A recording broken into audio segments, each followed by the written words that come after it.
everybody, it's me, Jennifer, from the Monterey Zeta cohort, and I am here to tell you my leadership story. It's probably hard to read down here in the corner of the screen, but this says, "What would you do if you knew you could not fail?" This has been on my desk for a long time since I was a teacher and a teacher leader about, 25 years ago. My leadership story has to do with data, and it's how I came to believe that data is the thing that makes a leader.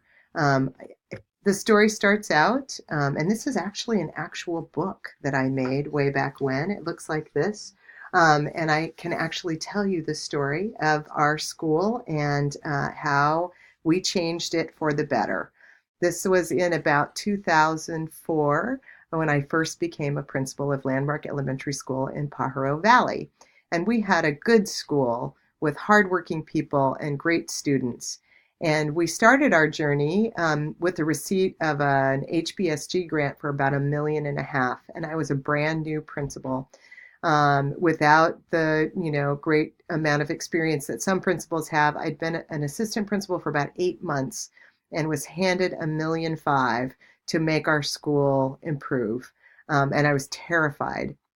And the only thing I knew was how things were when I was a teacher. So I relied on my own background knowledge and the people around me and asked for help. And somebody said, well, maybe, we've got $1.5 million. Maybe Mike Schmoker could help us. We'd read the book Results Now and we're curious about that. So, okay, I like Mike Schmoker. I'll call him up, I'll call his office and see if we can arrange something. Maybe he can come out and speak to the district or maybe something like that can help us. So called Mike Schmoker on the phone on the way to a principal's meeting, thinking I was going to get a secretary, and actually got him on the phone. Was sort of terrified, had to pull over. I'm talking to Mike Schmoker. Oh my gosh. Anyway, and asked Mike if he would be willing to come out and visit us. He said yes to that request and asked if we would be willing to consider a longer term relationship with an organization called the Center for Leadership and Learning. And of course, I had $1.5 million and was trying to figure out what to do with it. So I got a proposal from them to come and work with our school. I actually didn't show that proposal to my team or to the consultant that was working with us for about a month. I held it because it was for so much money. I was afraid to spend that much money on anything. That contract was going to be about $100,000 a year. I was, again, kind of terrified. It seemed like a lot of money, and I wasn't sure it was the right thing. Eventually, when I brought the proposal to the table, it was after a really long meeting in which we had been trying to develop our implementation plan. What were we going to do to make our school better? And we put all the things we wanted up on the board and we looked them over. And one very brave teacher, who's actually now a district administrator in Pajaro, said, look at that. We just created the program we already have. And she was right. We had picked all of the things to implement that we had already had in place in our school. So we moved ahead with this contract, and Mike Schmoker came to my school and talked to everybody, and ahoy, there were data teams, and that was the implementation we were going to attack. We weren't very good at it, but we wanted to do better, and so we just dug in and started working. This is our leadership team who met every month to help the teachers along the way. We started professional learning communities, but with data as a central focus. And we learned that data is not just numbers and graphs and test scores, but that student work is data.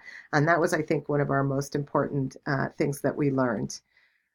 We learned that data turns teachers into leaders and turns learners into leaders. And that's a big deal. So data turns teachers into learners and learners into leaders. All of our kids could become leaders around data too. And that was a big awakening for us. We learned that school could be really productive if we asked the kids to do a lot of stuff. We went around our school, did a walkthrough with all of the teachers and looked for evidence of writing. Where's our evidence of writing? We said, and we walked through school and all of the teachers came back to the staff meeting and we sat down and we went, so what's our evidence of writing? And we were shocked that we did not have any evidence of writing. It was like January, and up on the wall was still what I did for my summer vacation. We looked in desks and found out we didn't have any writing, so we knew that that had to be our focus. When we started writing, we weren't very good at it. We realized we didn't know how to teach writing. None of us were really experts in it, and that we didn't really know any strategies, and that we really needed help. So we asked for lots of help. We did lots of professional development. As teams used their data, they realized what they needed particular help in. Was it note taking for a longer essay? Was it early literacy skills to help kids be able to write that first sentence? And we really targeted our professional development towards what the kids needed and what the teachers needed. It was super hard work. We worked so hard and kept working because of those data teams. And when our data came back bad, we kept on going. And when it came back good, we went yay, and then we kept on going. It was a really great time. Data makes learning visible. We could see what we needed to work on all the time, and we had help from the consultants from Leadership and Learning Center, which was also really helpful. We actually, my assistant principal and I would practice every data team meeting. We would get our data together from all the teams, and we would sit and go, what do you think they're going to pick to do next? You know, here's where this team is. They're stuck. What's going to happen now? And what if we chose this thing? How would it look? And what if we chose this thing? How would it look? And so we actually were practicing what the teachers were going to do so that when the teachers did it, we could support them. It was amazing. The kids all got better, and they all of a sudden felt very, very, very successful. It built a community around data. Actually, this is a picture of a bulletin board in our office. We shared what we were working on with our parents. We made sure our parents knew we were working on writing.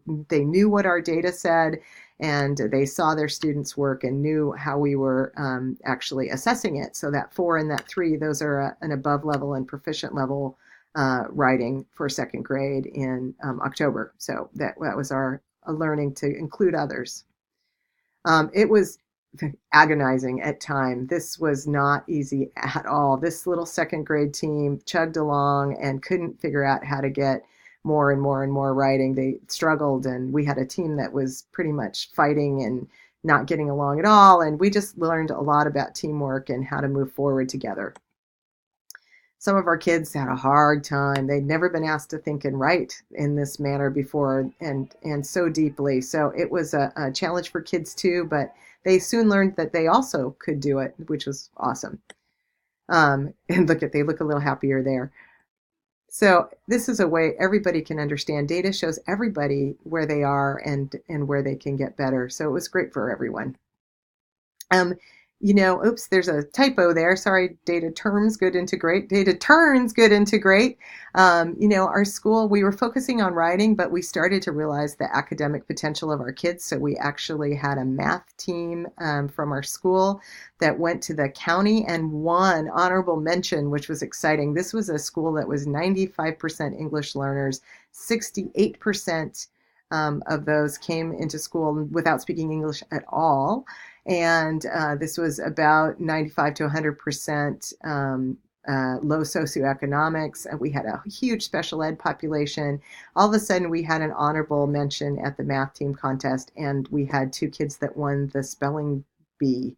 All of a sudden, we had all this academic success. We were lucky enough to be featured in this book, which I actually have here with me. This is another book. Our team wrote a story about ourselves. It was published in this book called Data Team Success Stories, and we were featured in chapter 2. We wrote that chapter together, which was really fun, collaboratively as a staff. All the teams had something to do with it, and that was exciting. We were invited to a conference. We were on the cover of their magazine as a school that was successful. The article off to the left is actually an article in the local newspaper about us. When people came to visit from all over the place, they thought we were a charter school because we'd done so many special things, and we were just a regular old public school. We were a white paper for the center, and over half of my staff actually traveled to Colorado for a conference called the Data Team Summit in Vail. You can see that's in 2010. That's after we'd been at it for a long time. And we had the best time presenting our school and what we had learned. We used data in everything. This is an example from my bulletin every week. I would put data in every single week. We kept track of everything. As I left being a principal and became a director, I brought data to my new job as a director and taught the RTI coordinators and the teachers there how to use data. These are some of our coaches that brought data to a data summit. I think data makes people talk and makes people listen, which is awesome. It's about storytelling and doing better all the time. Here is my new district. These are new teachers in Hollister, where I'm the Assistant Superintendent of Educational Services, and we also use data there, and we're learning to turn our teachers here also into leaders. I think that data is something a lot of people are afraid of. They think they need training for. It's not necessarily our friend, but I think that data gives people a purpose and helps people move forward. That's my leadership story because I think that's been my greatest learning as a school leader and a district leader. And it makes success, and I'm all about us all being successful. Thanks a lot. Bye.